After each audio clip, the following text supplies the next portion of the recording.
always like hearing stories, especially personal stories about why we do something. To me, that's very fascinating.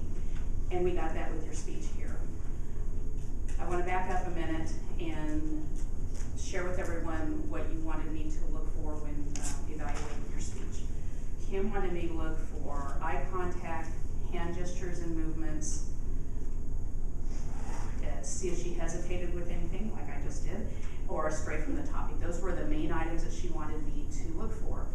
Something she mentioned in her email that caught my attention is that she didn't really know much about hand gestures because she can't see hand gestures. And that was really very telling to me. I thought, you know what, I feel like me standing here moving my arms around like I am is something that is very natural, etc. But it's probably because I see other people do it, right? That's something that we do. Hadn't really thought about that. So that was an interesting tidbit that Kim was interested in me looking for. So just to give you some perspective.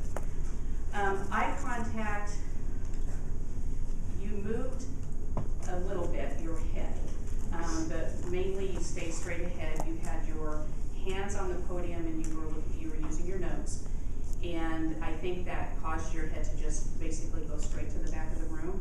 I could tell that you would think about it a couple times and you move your head a little bit. I don't know if this would help, but maybe if you think about people you're surrounded by people and they're talking to you and you turn your head to listen to them. And I don't know if that is a good way for you to think about moving your head, but you had a little bit of eye contact, but not a lot. So something for you to think about. Hand gestures, you didn't have any hand gestures because you were using your notes. So when you get to the point when you would do a speech without notes, if you're comfortable, you can either come to the side of the podium or away from the podium, and then your hand gestures might naturally just happen. I'm not sure about that. That's something to think about. But because you're using your notes, you weren't moving your hands for obvious reasons. You had really good voice inflection. It was you kept our attention. You used the up and down. So even though you weren't moving, you certainly kept our attention with your voice inflection. You also want me to look for hesitation.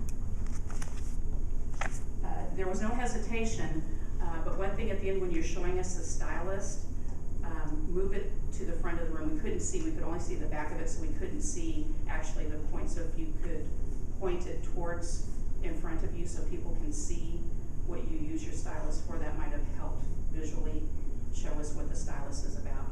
But I love the story. I love how you got involved. There was a friend, you were in Spanish class, and the fact that someone needed a $6 tool. I cannot imagine learning my whole degree without any books. I'm so proud of you. So you did a very good job, Kim, in